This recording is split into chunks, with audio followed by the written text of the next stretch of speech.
السلام علیکم ورحمۃ اللہ وبرکاتہ۔ پیارے بچوں اور ناظرین، کل ہم نے سبق نمبر 20 کے 3 قاعدے پڑھ لیے تھے۔ آج انشاءاللہ ہم سبق نمبر 20 میں 2 قواعد کے بارے میں اور پڑھیں گے۔ چینل پر جو بچے نئے ہیں وہ سبق نمبر 1 سے لے کے سبق نمبر 19 تک کی تمام ویڈیوز میرے چینل پر دیکھ سکتے ہیں۔ تو آئیے سنتے ہیں قرآن پاک کی فضیلت۔ قرآن پاک سیکھنے والے کے متعلق حضور صلی اللہ علیہ وآلہ وسلم کا ارشاد پاک ہے، تم میں سے بہترین شخص وہ ہے جس نے قرآن کو سیکھا اور دوسروں کو سکھایا۔ تو آئیے ہم بھی اچھے لوگوں میں شامل ہو جائیں اور قرآن پاک سیکھنے والے بنیں۔ پہلے ہم قرآن پاک سیکھنے والے بنتے ہیں، پھر انشاءاللہ ہم سکھانے والے بن جائیں گے۔ تو آئیے بڑھتے ہیں درود پاک کی فضیلت کی طرف۔ فرمان مصطفیٰ صلی اللہ علیہ وآلہ وسلم ہے، جس نے مجھ پر 10 مرتبہ درود پاک پڑھا، اللہ تعالیٰ اس پر 100 رحمتیں نازل فرماتا ہے۔ سبحان اللہ، صلو علی الحبیب صلی اللہ تعالیٰ علی محمد صلی اللہ علیہ وآلہ وسلم۔ تو پیارے بچوں اور ناظرین، آج ہم 2 قواعد کے بارے میں اور پڑھیں گے، اور آج اس طرح سے ہمارا سبق نمبر 20 مکمل ہو جائے گا۔ تو آپ نے توجہ اور دھیان سے یہ قاعدے بھی اچھے انداز سے سننے ہیں، اور اچھے انداز سے ان کو پڑھنا بھی ہے، اور اچھے انداز سے ان کی پریکٹس بھی کرنی ہے۔ تو چلیے شروع کرتے ہیں۔ سب سے پہلے قواعد کی ڈیٹیل پڑھ لیتے ہیں، قاعدے کے بارے میں پڑھتے ہیں، پھر انشاءاللہ آپ کو کلمات بھی ساتھ ساتھ میں پڑھا دوں گی۔ تو شروع کرتے ہیں۔ سب سے پہلے قاعدے کا نام ہے تسہیل۔ تسہیل کے معنی نرمی کرنا، یعنی دوسرے حمزہ کو نرمی کے ساتھ پڑھنا ہے۔ قرآن پاک میں صرف ایک کلمے میں تسہیل واجب ہے۔ اب یہ دیکھیں کہ قرآن پاک میں صرف ایک یہی کلمہ ہے جس میں ہم نے دوسرے حمزہ کو نرمی کے ساتھ پڑھنا ہے، باقی سب کلمات میں ایسے نہیں ہوگا، ٹھیک ہو گیا؟ صرف ایک کلمہ ایسا آئے گا۔ تو یہ آپ نے یاد رکھ لینا ہے اور اچھے انداز سے اس کی پریکٹس بھی کرنی ہے۔ میں پڑھ کے بتا دیتی ہوں۔ اعجمی وعربی۔ ابھی صرف میں رواں پڑھ رہی ہوں، تو بعد میں انشاءاللہ ابھی جب سبق شروع کرتے ہیں تو پھر انشاءاللہ میں ہجے کے ساتھ آپ کو اس کی پریکٹس بھی کراتی ہوں۔ تو نیکسٹ ہے قاعدہ امالہ۔ زبر کو زیر کی طرف اور الف کو یا کی طرف مائل کر کے پڑھنے کو امالہ کہتے ہیں۔ امالہ کی را کو اردو کی لفظ قطرے کی رو کی طرح پڑھیں گے۔ امالہ کی رے جو ان سی ہوگی نا، اس کو ہم نے ری نہیں پڑھنا بلکہ رے پڑھیں گے، ٹھیک ہوگا؟ یعنی اردو کے لفظ قطرے کی رو کی طرح پڑھیں گے۔ تو ویسے تو ہم را بولتے ہیں، لیکن امالہ کی یہاں پہ رے کو را کو اردو کے لفظ قطرے کی رو کی طرح پڑھیں گے، ٹھیک ہو گیا؟ یعنی ری نہیں پڑھیں گے، یہاں پہ ویسے ری بنتا ہے، مجرہا پڑھیں گے، ٹھیک ہو گیا؟ کیا بنے گا؟ مجرہا۔ اس کی پریکٹس ہم آگے جا کے کرتے ہیں۔ امالہ کے ہجے بھی انہوں نے بتائے ہیں کہ امالہ کے ہجے کس طرح سے کریں گے۔ میم جیم زبر مج، آگے ہے را امالہ والی رے مجرے، ہا الف زبر ہا مجرہا، ٹھیک ہو گیا؟ اس کے ہجے کی ڈیٹیل بھی انہوں نے بتا دی کہ کس طرح سے پڑھا جائے گا۔ ایک اور چیز اس میں آ جائے گی۔ اب اس میں یہ دیکھ لیں کہ اس کلمے میں ہم نے کیا کرنا ہے۔ بئس الاسم الفسوق۔ اب بئس، لام سے پہلے والا الف بھی اور لام کے بعد دونوں الف کو ہم نے نہیں پڑھنا، ہم نے لام کو سین کے ساتھ ملا دینا ہے اور اس کو لام کو زیر دے کر پڑھنا ہے، ٹھیک ہو گیا؟ کیسے پڑھا جائے گا؟ بئس الاسم الفسوق، یعنی اس کلمے میں لام سے پہلے اور لام کے بعد دونوں الف نہ پڑھیں بلکہ لام کو زیر دے کر پڑھیں گے۔ ہم کیا پڑھیں گے؟ لس، الف پہلے والا بھی ختم، درمیان والا بھی ختم، صرف لام کو سین سے ملائیں گے تو کیا بنے گا؟ لسمل۔ تو اس کو توجہ اور دھیان سے آپ نے سننا ہے اور اس کی اچھے انداز سے پریکٹس بھی کرنی ہے۔ تو چلیے شروع کرتے ہیں ہمارا آج کا سبق۔ سبق شروع کرنے سے پہلے پڑھتے ہیں تعوذ اور تسمیہ۔ آپ سبھی میرے ساتھ مل کر پڑھ لیں۔ اعوذ باللہ من الشیطان الرجیم، بسم اللہ الرحمن الرحیم۔ سب سے پہلے ہم نے پڑھا تھا تسہیل کے بارے میں۔ تسہیل کے معنی نرمی کرنا ہے، تو اس کلمے کی پریکٹس آپ نے کر لینی ہے۔ قرآن پاک میں صرف ایک یہی کلمہ ہے جس میں تسہیل واجب ہے، تو یہ آپ نے لازمی کرنی ہے۔ پہلے میں ہجے کرتی ہوں، پھر انشاءاللہ رواں بھی پڑھیں گے۔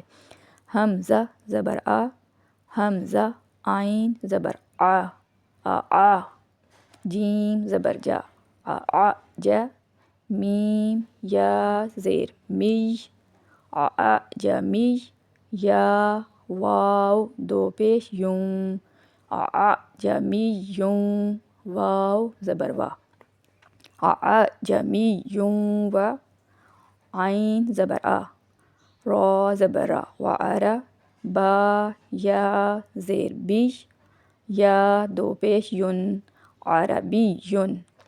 اب ان کو میں نے الگ الگ پڑھ دیا ہجے کے ساتھ، اب میں ان کو انشاءاللہ اکٹھا پڑھتی ہوں تو آپ نے اس کو بھی سننا ہے۔ تو کیسے ہوگا؟ أعجمي وعربي. ٹھیک ہو گیا.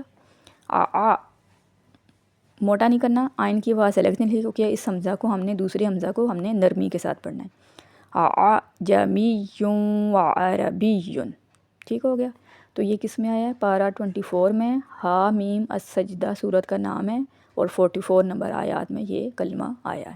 تو آپ نے اس میں تسہیل کرنا ہے، یعنی نرمی کے ساتھ دوسرے حمزہ کو پڑھنا ہے، تو انشاءاللہ اس کی ادائیگی بہتر ہو جائے گی، اور اچھے انداز سے اس کی پریکٹس بھی کرنی ہے تاکہ آپ کو بہتر انداز سے پڑھنا آ جائے. نیکسٹ ہے امالہ. امالہ کو ہم نے کیا پڑھا تھا؟ زبر کو زیر کی طرف اور الف کو یا کی طرف مائل کر کے پڑھنے کو امالہ کہتے ہیں. اس میں ہم نے اس رے کو پڑھنا ہے، اردو کے لفظ قطرے کی رو کی طرح پڑھیں گے، یعنی ری نہیں بلکہ رے پڑھیں گے. ٹھیک ہوگا. اب ہجے کرتے ہیں. میم جیم زبر مج، رو امالہ والی رے مج رے، ہا الف زبر ہا مج رے ہا. اب جیم کلکلا بھی ہو جائے گا، اور یہ امالہ والی را کو ہم نے کیا کیا؟ مج رے، را کو رے پڑھ دیا. ٹھیک ہو گیا. تو یہ کون سے پارے میں آیا ہے؟ پارہ 12 سورۃ ہود کی آیت نمبر 41 میں آیا ہے. تو آپ نے یہ کلمات اپنے ذہن میں یاد کر لینے ہیں اور اسی انداز سے ان کو پریکٹس بھی کرنا ہے. نیکسٹ با حمزہ زیر بی، سین زبر سا بی سا، لام سین زیر لس بی سا لس، میم لام پیش مل بی سا لس مل، فا پیش فو بی سا لس مل فو، سین واو پیش سو بی سا لس مل فو سو، قوف پیش کو بی سا لس مل فو سو کو. اب دیکھیں، اب اس میں ہم نے کیا پڑھا تھا؟ اس میں اس کلمے میں لام سے پہلے اور لام کے بعد دونوں الف نہیں پڑھے، ہم نے لام کو سین کے ساتھ ملا کر پڑھا اور لام کو زیر دے کر پڑھا. ٹھیک ہو گیا. پہلے والا الف بھی اور درمیان والا الف ہم نے چھوڑ دیا، لس مل فو سو کو پڑھا. ٹھیک ہے. بی سا لس مل فو سو کو، سو کو کھینچا تھوڑا سا کیونکہ ایک الف کی مدار تک کھینچنا ہے، حروف مدہ بھی ہے. تو یہ کلمہ کہاں پہ آیا؟ پارہ 26 سورۃ الحجرات کی آیت نمبر 11 میں آیا. امید ہے آپ نے اچھے انداز سے سنا ہوگا اور اچھے انداز سے اس کی پریکٹس بھی کرنی ہے. پہلے ہم نے پڑھا ہجے کے ساتھ، اب میں انشاءاللہ رواں پڑھوں گی تو آپ نے اس کو بھی اچھے انداز سے سن لینا ہے. تو سب سے پہلے تسہیل کو میں رواں پڑھوں گی، پھر امالہ ہے، اور پھر وہ الف سے پہلے لام اور الف کے بعد والا لام کو پڑھنا ہے. الف سے لام سے پہلے الف اور لام کے بعد والا الف چھوڑ دینا ہے، صرف لام کی ادائیگی ہوگی. ٹھیک ہو گیا. سب سے پہلے تسہیل کو رواں پڑھتے ہیں. اعجمی وعربی. ٹھیک ہو گیا. جن پہ حرکات ہیں ان حروف کو نہیں کھینچنا. آگے ہے مجرہا بئس الاسم الفسوق. پیارے بچوں اور ناظرین، امید ہے آپ کو اچھے انداز سے سمجھ آ گئی ہوگی، آپ نے اچھے انداز سے سنا ہوگا اور اچھے انداز سے اس کی پریکٹس بھی کرنی ہے اور بار بار کرنی ہے. جتنی زیادہ پریکٹس ہوگی اتنی ہی آپ کے لیے آسانی ہوگی پڑھنے میں اور سمجھنے میں بھی آسانی ہوگی. جب تک آپ پڑھیں گے نہیں، سمجھیں گے نہیں، تو آپ کو اچھے انداز سے پڑھنا نہیں آئے گا. تو آپ نے کوشش کرنی ہے کہ آپ کو اچھے انداز سے پڑھنا آ جائے، اچھے انداز سے سنا کریں اور اچھے انداز سے سیکھا کریں. تو اس طرح سے آج ہمارا سبق نمبر 20 ہو گیا مکمل. کل انشاءاللہ ہم سبق نمبر 21 کو شروع کریں گے. ویڈیو اچھی لگے تو لائک اور شیئر ضرور کریں. اگر ویڈیو بنانے میں کوئی کمی یا غلطی ہو گیا تو کمنٹ میں ضرور بتائیں. آپ کے بتانے سے میری بھی اصلاح ہو جائے گی اور آپ کے لیے بھی صدقہ جاریہ ہوگا. اپنی دعاؤں میں یاد رکھیں. السلام علیکم ورحمۃ اللہ وبرکاتہ.